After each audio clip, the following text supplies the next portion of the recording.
Houses were pulled down. All communities were split up. Communities that you could used to walk into one another's doors and instead of that, all you're walking into spare ground. It's been left vacant.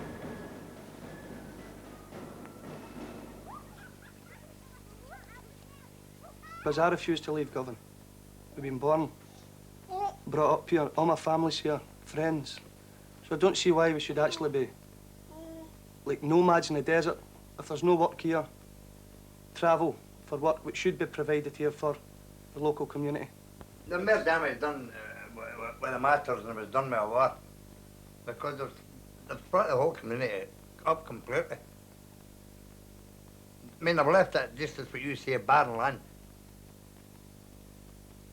With nothing to look forward to at all.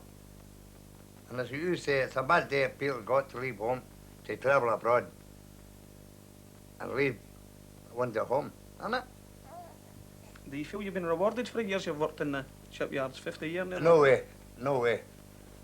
See the redundancy money they give me. You could have spent it in a couple of drinks. I mean, poultry for a year you pay into a ship, no. The money was absolutely rubbish.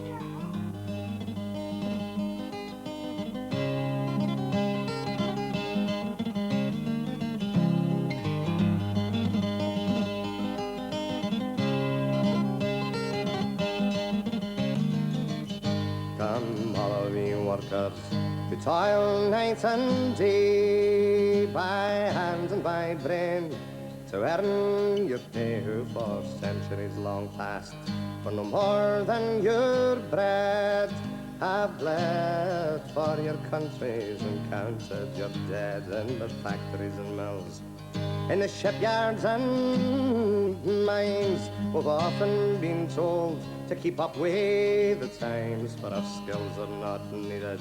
They've streamlined the job, and with slide rule and stopwatch our blind they have robbed eye. But when the sky darkens and the prospect is war, Cruel. Because we worked on a shed, Jim, it was, you were up to your knees in fine dust. And you were market, you were black. You were more like a mine than you were a shipyard worker. Even the toilet, if you went to the toilet and you weren't feeling too good, and if you stayed in over 3 minutes, you were paying half a crown for it. That's definitely, that's actually true. It's true. I mean, that is definitely true. There's no spiffing about it. I honestly thought that was in the realms of fairy tales. I thought that was a joke, you know? No, that was actually true.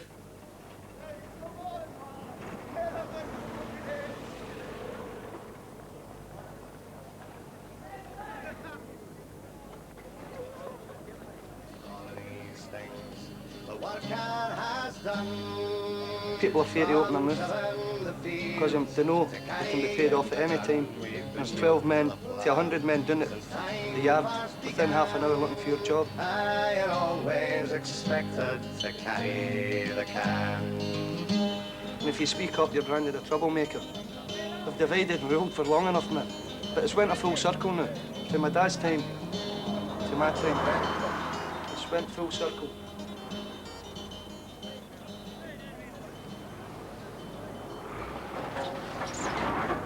I suppose it's thinking of a utopia that people would have jobs, better paid jobs, money that they can live on. It shouldn't be like that. It shouldn't be a hand-to-mouth existence. Not when you think of the wealth that Great Britain's supposed to have. Mind you, being in Great Britain, I suppose wealth depends on what end of the whip that you're at, whether you're giving it or whether you're getting it. And it's not just in Glasgow. I mean, that's all over this so-called nation. Do you feel it ironic, Danny, that after the advances that the working class made through the years for virtually slave labour when Sabber started in the yards to where he's near enough had control over some decisions that was made, that when you got to that point, then all the industry was pulled out because the profits weren't as good as they were, and they were taken to, or sometimes third world countries, to use the profits they'd made here and just to leave the community to fend for themselves. White labour, slave labour, they get black slave labour. So they're only different in colour, Jimmy. That's what they actually went and done. I mean, they were skinting the white labour. they've took all their ends out of them and sapped them dry to wait to get black ones, so there were no difference.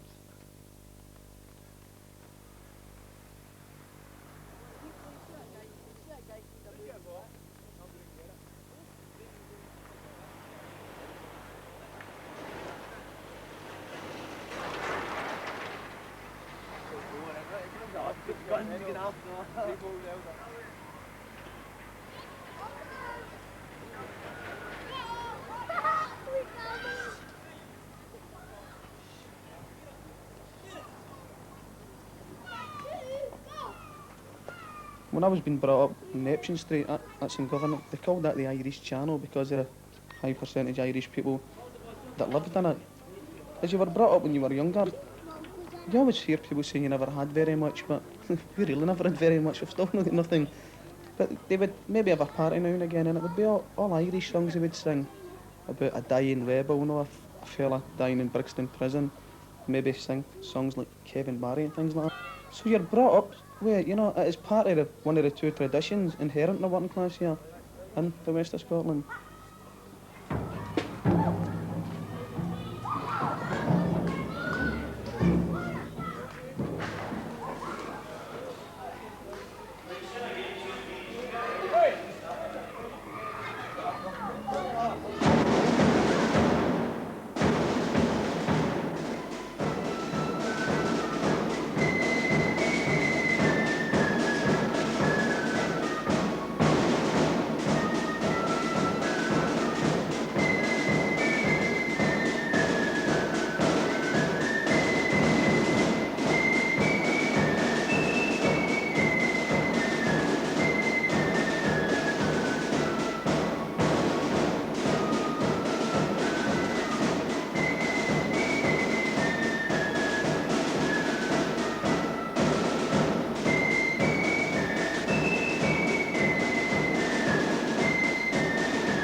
Basically, to some of the boys in the band is a hobby.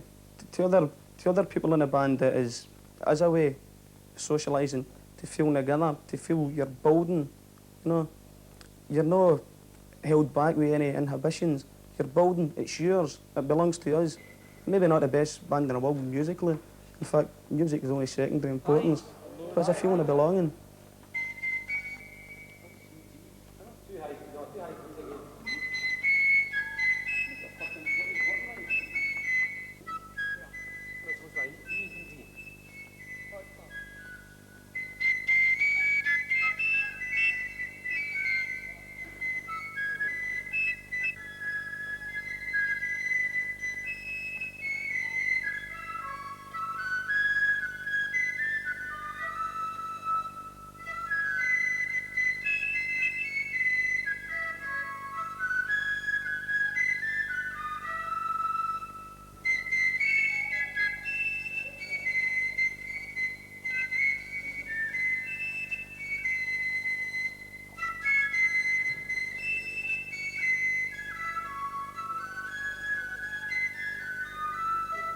My brother-in-law, he's in Orm's Lodge. I asked him, would you join Orm's Lodge for?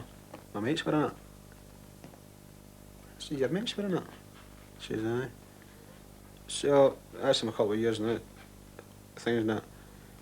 It's that thing it's living. I say, the things that happen in Orm's Lodge is unbelievable. He says, am I working? I says, aye. So you working? I says, no. He says, I'll always have a job. As long as I wear that sash, I'll always have a job. That was his reply to me.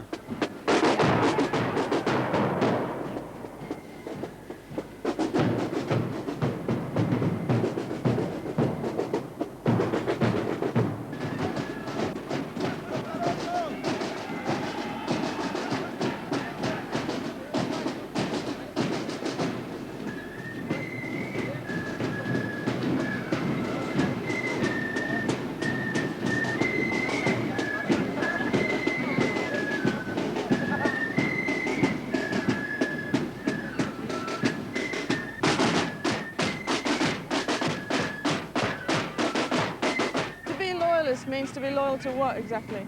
The Protestant faith. Your Protestant faith, your order and your queen, your family, your mum and dad and your queen. What do you think of Republican flute bands? They're very similar. Well, they've got their cause as well as we've got our cause, but they don't need to come out the same day we're coming out because you know they're going to start trouble. Do you think people should be so up against each other? Do you think you've got some things in common between... Not really, they come in the world the same way we come in. It's just a religion, that's all it is. It's their faith, it's their faith. They go their matches, we go our matches. Do you think you've got the same sort of problems though, in terms of jobs and the lack of that? We have. Yeah, we're all just equal. Most of them are unemployed. That's what it is. And why do you split up like this between loyalism and, you know, It's just the way we've been brought up, mate. We've got to accept it that way.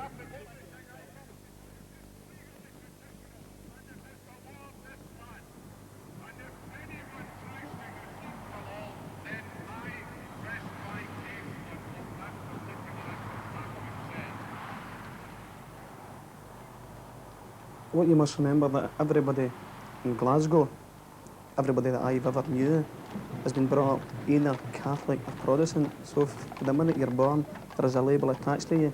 You're expected throughout your life to stand by that label.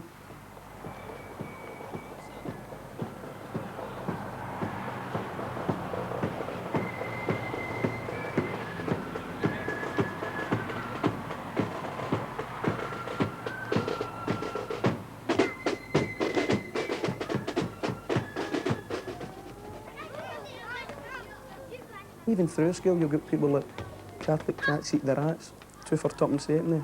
Proddy dogs eat the frogs, 2 for tuppence halfpenny. So the division is reinforced. You know what I mean? So for the very day they've been brought up, through every institution, whether it be school or church, they've been divided. So you can't really expect them to come together overnight. When I first joined the band, it was only because I thought it was a way of getting back at Protestants. But now, me being in the band so many years, it opens your eyes up completely to just not just being a sectarian. Now you think about other people's struggle.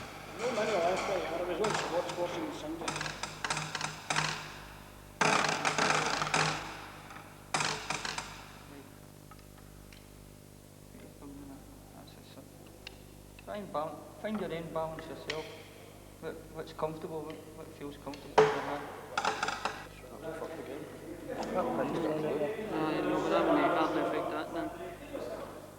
But when I joined the band and started associating with people within that band, I realised that they were from the very same subculture that I'd come from, and yet some of them were pretty well educated, you know. Self-educated, I might add. Well, it set me to thinking along some of the same lines as themselves. And then when I went over to Ireland and I saw really what was happening with my own eyes, I says, well, this must surely be worth getting into.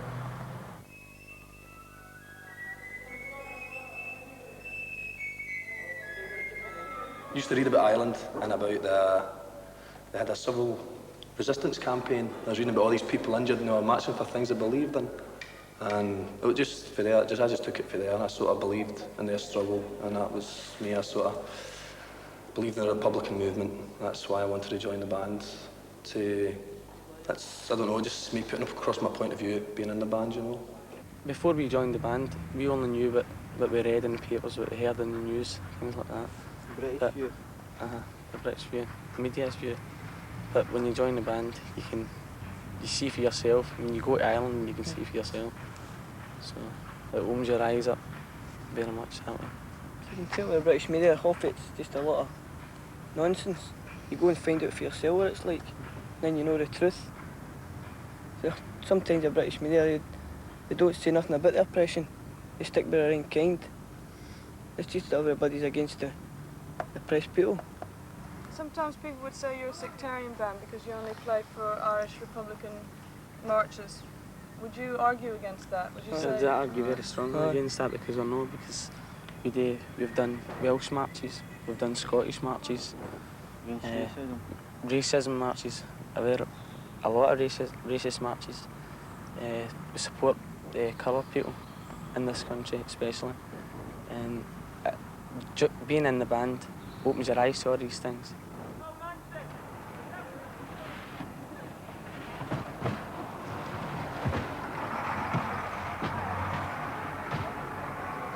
He's not got that drum you loose, mate, no?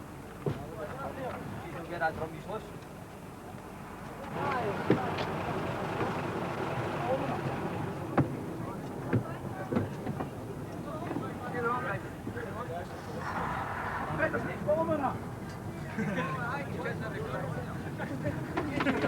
See you later, right? Gone it.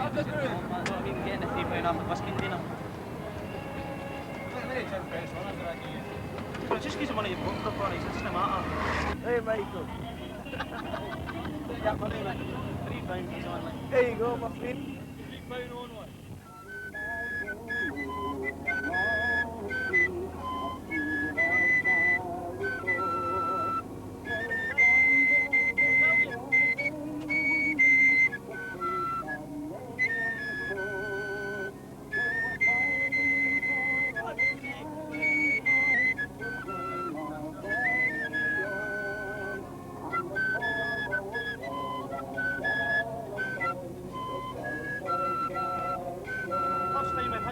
Any flute band has a curry served on the bus to Stranraer. This is a unique achievement in the annals of Republican history.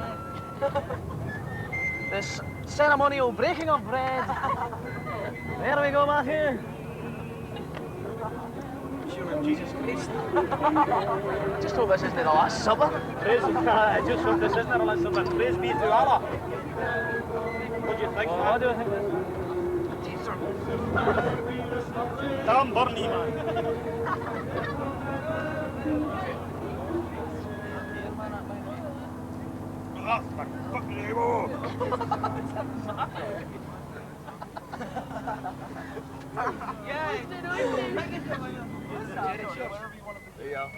Just come round, mate.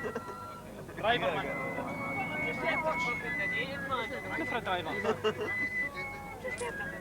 In Irish history, there was actually a Celtic invasion of Scotland, and much of the culture of Scotland comes from those Irish origins, like the kilt, the bagpipes, and even the dances. And there's a lot of strong cultural links going back many, many centuries.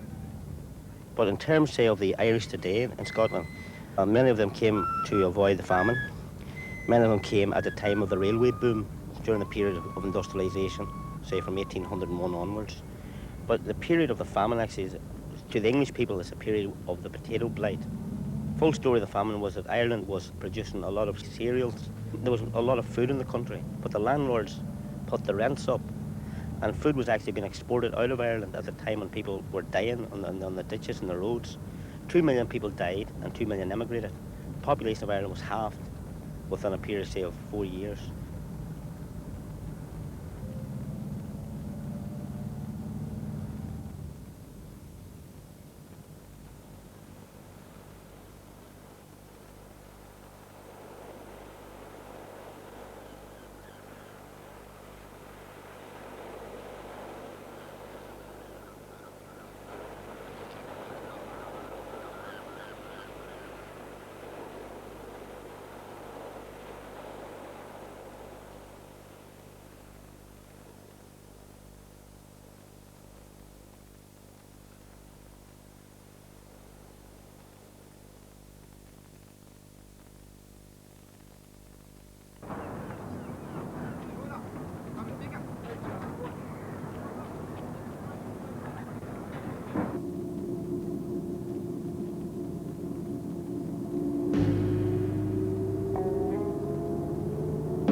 Oh, I'll give you presents. I'll give you presents.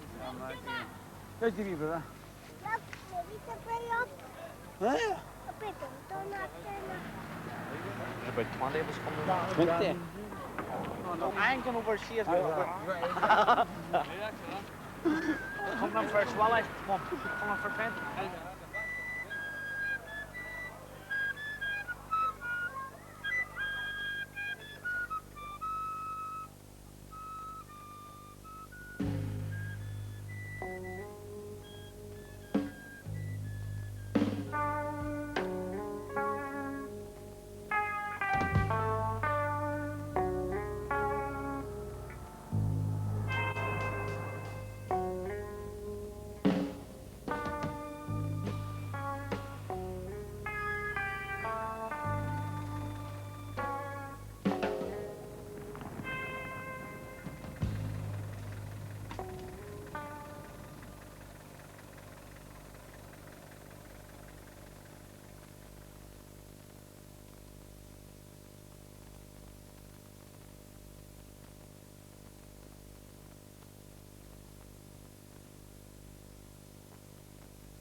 Beside the guy on your left, right?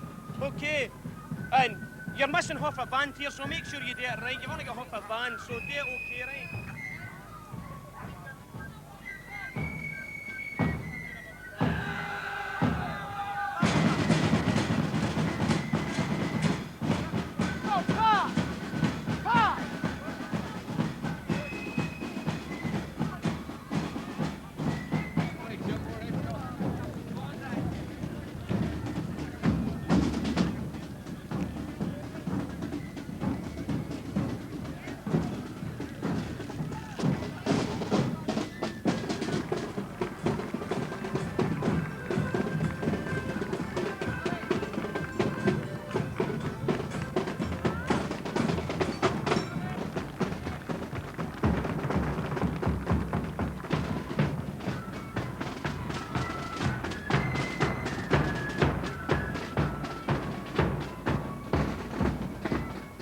A lot of the bands were called traditional names, like the Shamrock or the Harp. You get the bands that are coming up now are taking maybe Irish martyrs' names, some of the men that died in hunger strike. You've got a Bobby Sands band, a Patsy O'Hara band, Francis Hughes band. They probably relate to them because they know the people were fighting the monster, died fighting the monster. And they were challenging the role of a foreign occupying army in their country, and they died. They died just as much the same as if they died if it was in the hills of Palestine. Didn't make any difference that they died in a concentration camp.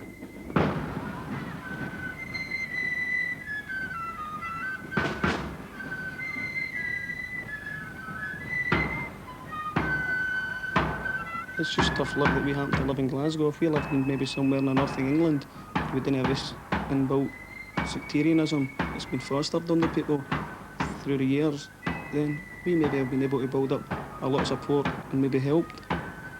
But there's no converts in Glasgow. You're either one or the other. It's no left or right or black or white. It's green or orange. Whereas we've broke out of that mould to a certain extent. Other people are not interested in breaking out of that.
You feel under constant pressure that they're watching.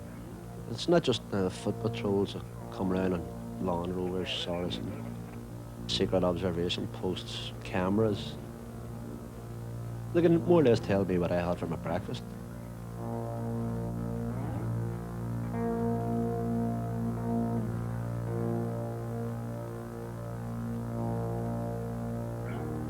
It'll turn down again, so it does. Goes around, up and down the falls, the whole way.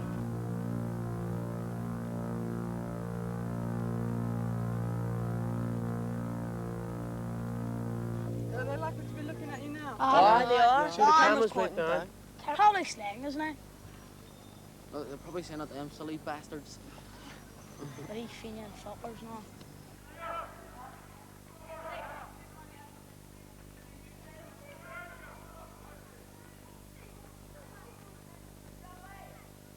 You go downtown, over in England, you don't get Checkpoints. charged. Downtown here, Say checkpoints. you go down, you reborn babies, look under their prams, get charged now. And over in England, there's not, they don't do all that, there's shit. Or here, that's it. Don't get charged.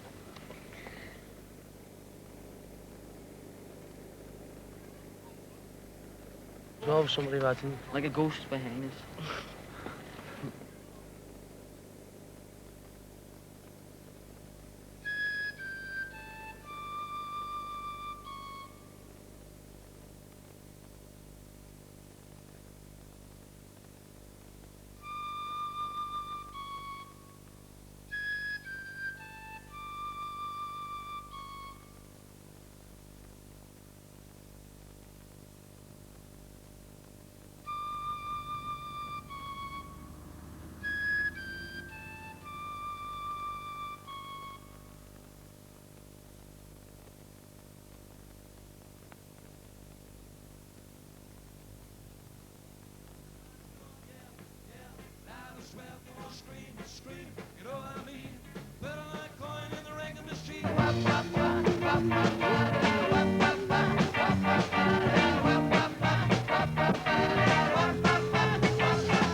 Ladies and gentlemen, we're now going to come to the star attraction of the evening. It's the James Connolly Band, and they've come the whole way from Glasgow or Scotland. And let's give a big warm Belfast welcome. Thank you.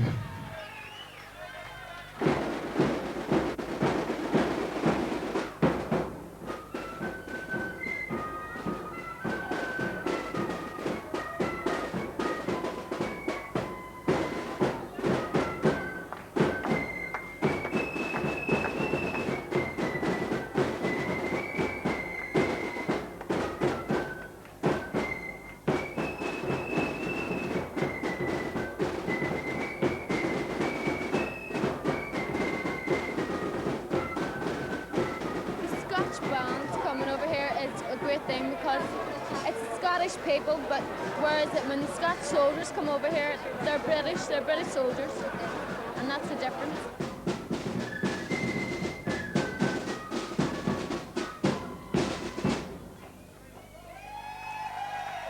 My sister's in Armagh jail,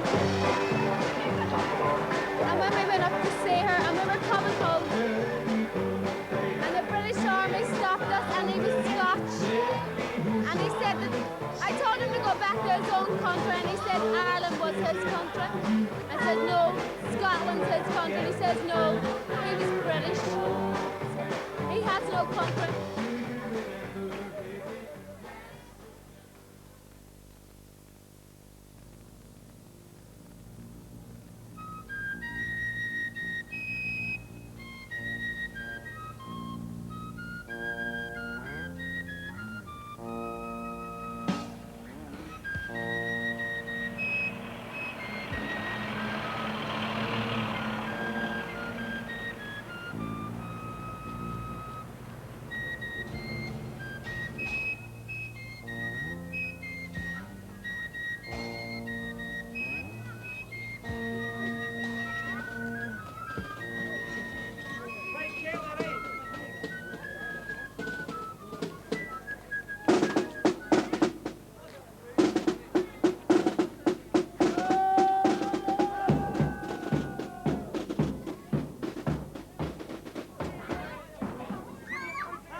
Here's another.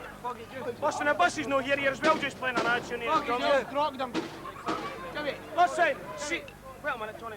See, when the bus comes, get on the bus right away. I'm not kidding because you're cutting time short.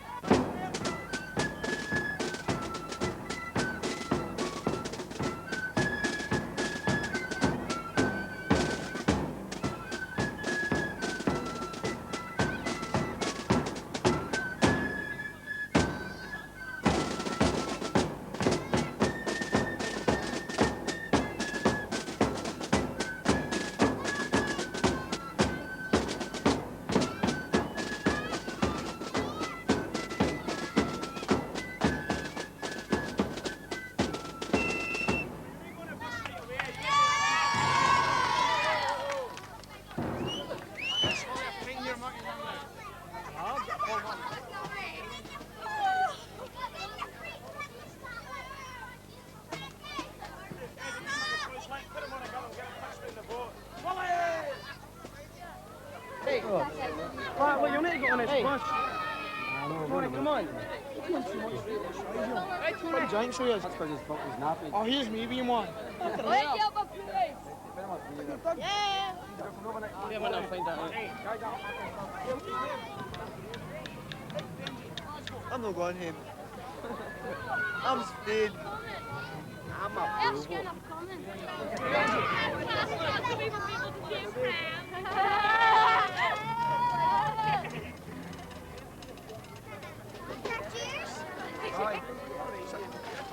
Glasgow dog.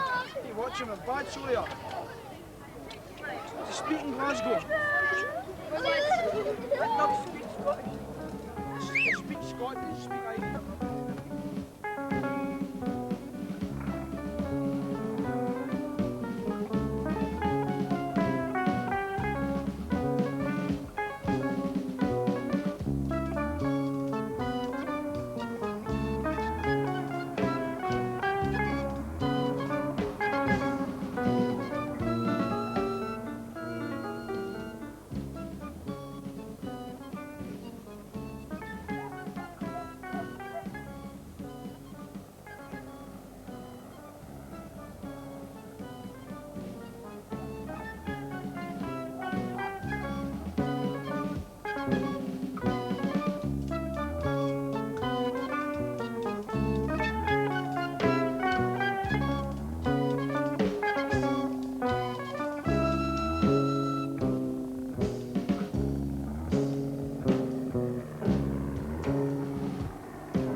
There's a lot of things that's happening here that maybe happened in Belfast, Northern Ireland years ago. You had the civil rights in Northern Ireland. It was lack of work, lack of housing facilities. And I can see the same thing happening here, not only in Scotland, but England and Wales as well. Not through a sectarian or religious attitude, but because the working class people have taken that much from the various governments. It's not just the Tory government, all of them, your political parties. They promise you the earth, and then when it comes to it, you get nothing.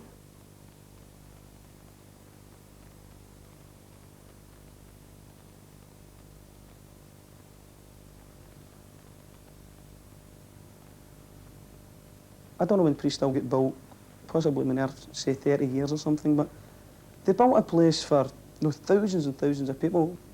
They didn't have wash houses, cinemas. No, they never had a public house till just lately.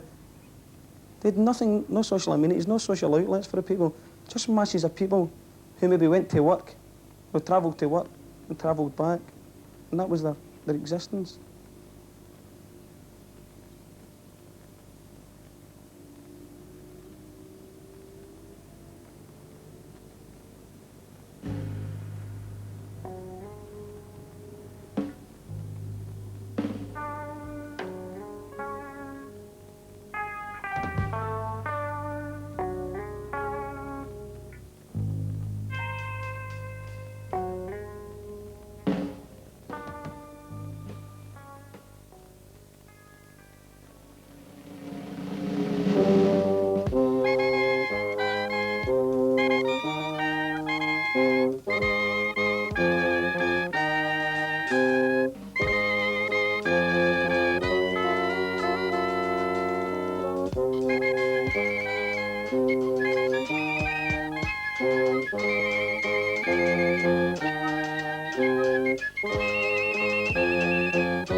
You join a band because your feelings are strong enough to do it, not as an alternative at all.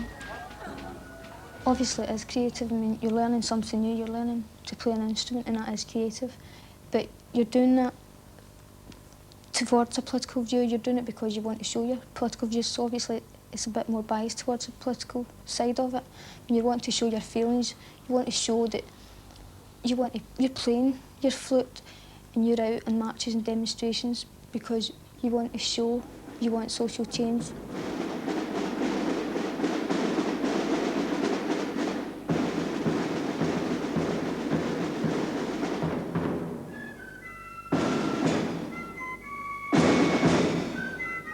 If you want to do something hard enough and you've got a reason to do it, then that makes you try harder and the difficulties aren't so bad then.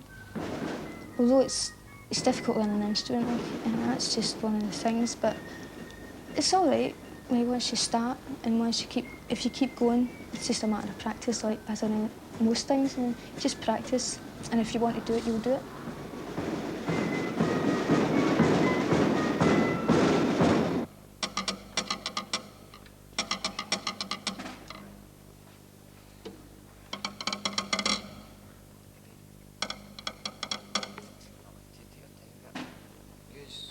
In general, the society has always tended to... The women are always sort of classed as, not inferior, but a sort of second-class citizen. And although laws have been to change this, the attitude hasn't really changed. I'm studying engineering, okay, and the general reaction is a bit of surprise and a bit of amusement as well. I mean, I feel that's wrong, but the attitudes are always there in society. And so I think being in a band, it's different. I mean, you're not classed on whether you're a man or whether you're a woman. I mean, it's what you feel, not what you are. And that's E, okay? That E, right? Look, the first one's D and the next one's E. And that is put your fingers down on that one and lift that one and press the round key. And cover the fingers. Right, try that one. Just the same as you blow your D.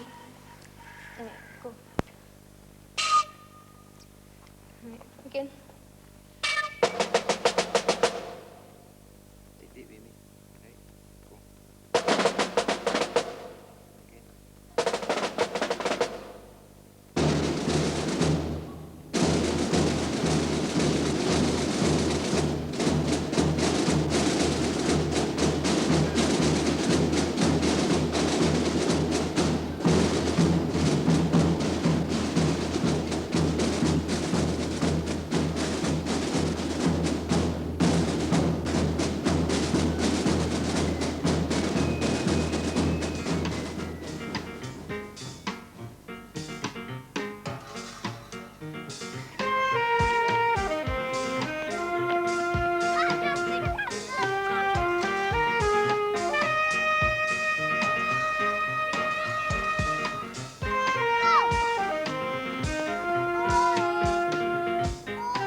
But then do you not generally think that it's what your mother used to tell you when you were young and all?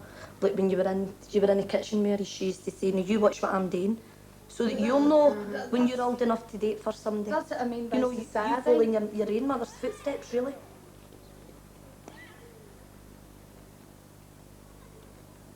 Say you go for an interview and you fill in your details, name and address, occupation. You put down housewife. And they're reading through the card and say, "Housewife, have you got any experience?" Well, you could turn around to them and you could say, "Yes, I'm a chef when it comes to a point.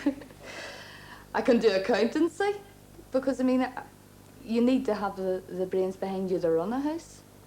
I can do my nurse, my nanny. When you think of things that you do in an ordinary day in your own house, if you were getting paid for it, you'd be under a fortune. But you don't. I mean, it's taken for granted that a woman does this. if there's any girls in the house, they always get the housework and things to do. I mean, a boy wouldn't need to go a message or anything when there's lasses in the house, you know. You know, it's going to iron my shirt, I'm going out the night. It's because they're always they're the breadwinners and they come in and their supper's supposed to be on the table for them and all that, you know.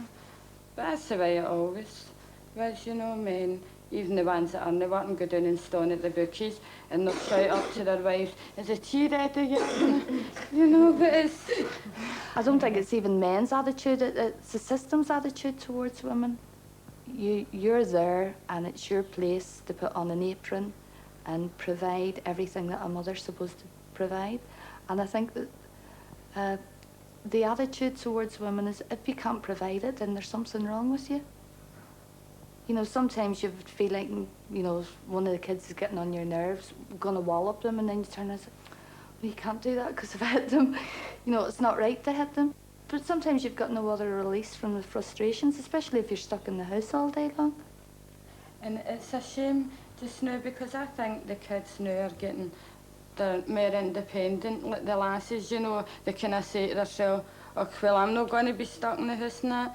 But it's happened at a bad time that they've came to this decision because they've no other option, because there's no jobs, so they're just going to be stuck in the house.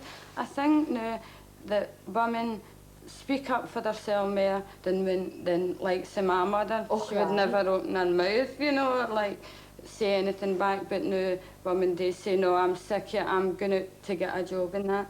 But there's no jobs for them now. It's a good thing it's happened that they're more independent, but it's happened at the wrong time. It's just at a bad time now.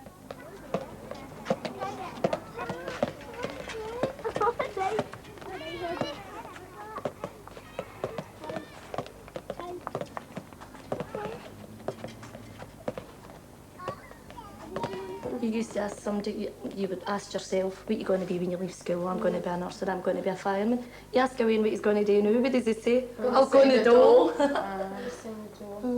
See, they're just following their dad's footsteps. My dad's in the dole, but Wayne's think the dole is a job because they get paid for being on the dole. But Wayne's don't understand that what they're getting paid is very little. I think they'll start getting used to it, and once they do grow up, they'll expect not to have any money anyway, because nobody's ever got any money, you know. Just get used to it. You shouldn't have to get used to it. No. I mean, at least whenever I left school, you had a bit of a chance of getting a job. That's not the type of future that I want my children to have. To come out of school and say, right, that's me, on the dole. And that as well, that's social security, I think it's a takedown. When these people come into your home and start asking you personal questions and you have to start explaining all that to them. And if the kids need shoes, you're pleading with them, you know. There's for clothes and things like that off them, I think it's a disgrace. You know? You carry on, isn't it, that you have to go to the school? If you need a clothing grant, you have to go to a teacher? You have to take the kids to the headmistress. That's right. And like, say, Anne-Marie and Marsha's age, you know, they're 10, they know what's going on. I couldn't possibly take them down and say, look, no. I think it's one of your pals to find out, and then the kids get sneered at. Don't know, your mammy can't afford shoes. And it's like the parish days. You know, back to the parish. Did you know? The parish. So it is, they'll be stamping the clays next. Their kids to give it on what they used to do.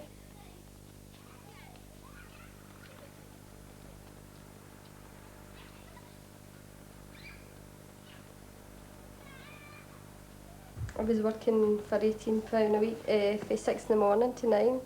That was six days a week. And, and that was Saturday and Sunday anyway. That's right. And you were off the Monday and you were working all the rest of the week, Saturday and Sunday. You didn't even get any extra double time or time and a half? No, £18 a week was hit full wage, which is ridiculous. Yours is the same, but just your place is no great thing, but 142. I know. And some of the places you have to clean in there, as you know, Josie, are ridiculous. I mean, they're filthy. If people went in and seen them, you know, see if you seen it, Anne-Marie, you would say, God, turn your stomach, you know, for that, for 142 an hour. But they get away with it because people need the money, so they'll do it, you know. If you're desperate for the money, you'll go out and do that kind of work.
I think it might be empty. I think this place might be empty. I think maybe everybody might immigrate to somewhere.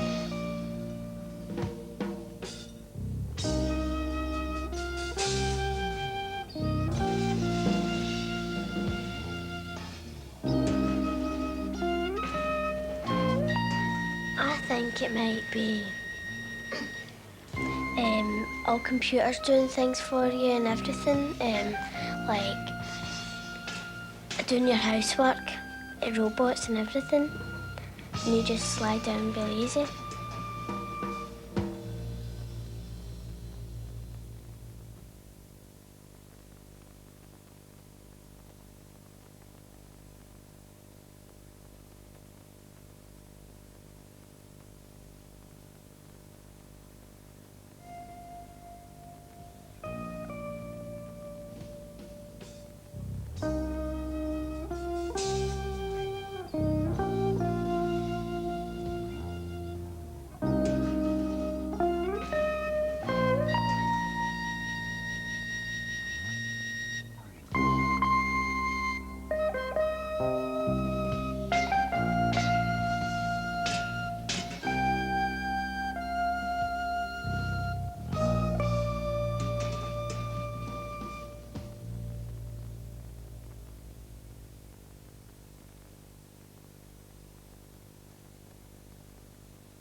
I think it'd be better like the old days, that you could just exchange goods. Like if you're a fisher, you exchange fish, and if you're a sewer, exchange clothes. Or if you're a plant, or if you're a farmer, you exchange food. I think it'd be good like that, and you wouldn't need really money. You just need to, like, say their dad was a farmer, they could carry on what they do, or whatever your mum worked as or your dad worked as it. You could do it, you're not unemployed or anything like that. I think jobs in the future will be very scarce because factories and that are getting pulled down and they're getting closed and that, and people are getting sacked and that, so I don't think there'd be many jobs in the future. I think you should get jobs once you're about 14 or 15, because once you're older you might not get any chance of getting any other job.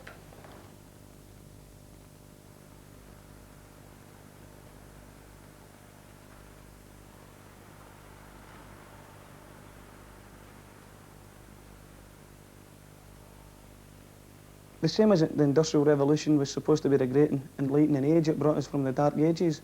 Well, the technology will be the same.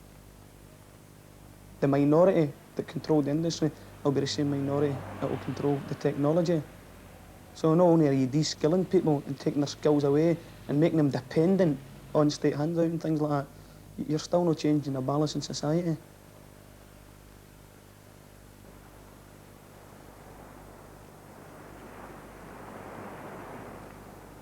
You see the utter absurdity of the position that we're in here. We've got, when I say we, I don't mean we as a working class, I mean the British government and their American and European allies, so-called allies, have got nuclear bases only 20 odd miles down the Clyde there, and they're stockpiling these terrible, horrendous nuclear arms, weapons. Nobody was ever consulted, the people that lived in that near vicinity, that nobody was ever consulted, do you want these missiles to be here? They were superimposed on them. Do you understand me? I mean, those people were not, it didn't matter to the government what those people thought. We must get back to basics. I'm talking about in Glasgow and west of Scotland particularly, and get rid of this evil that does really beset society, and it is religious bigotry and sectarianism.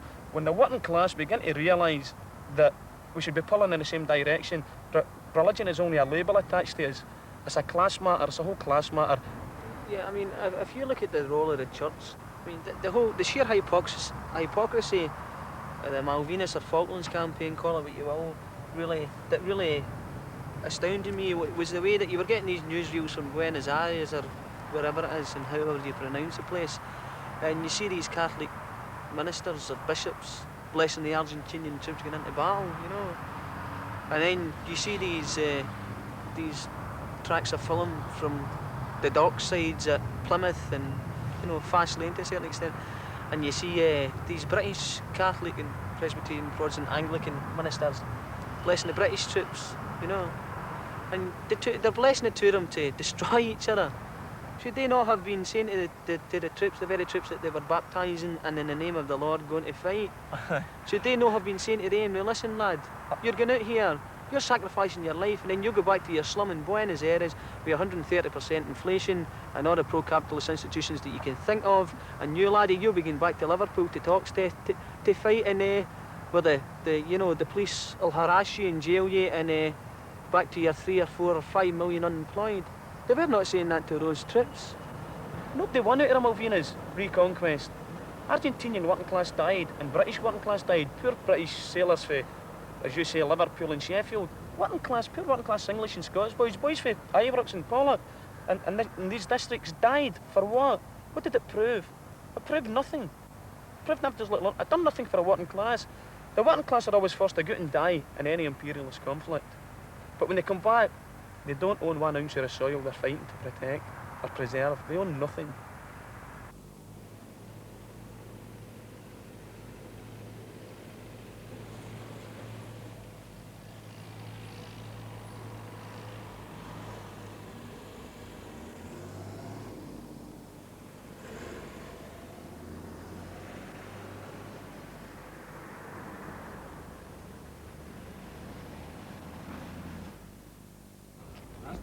No, this way.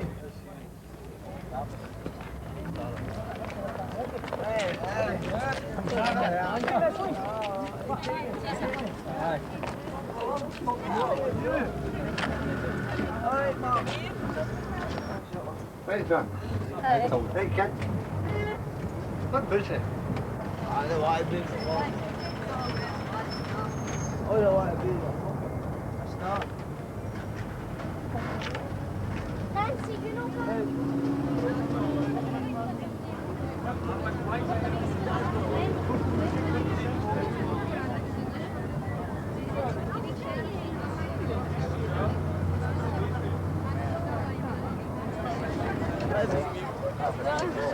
Don't get away, don't get away. You say that you finished it.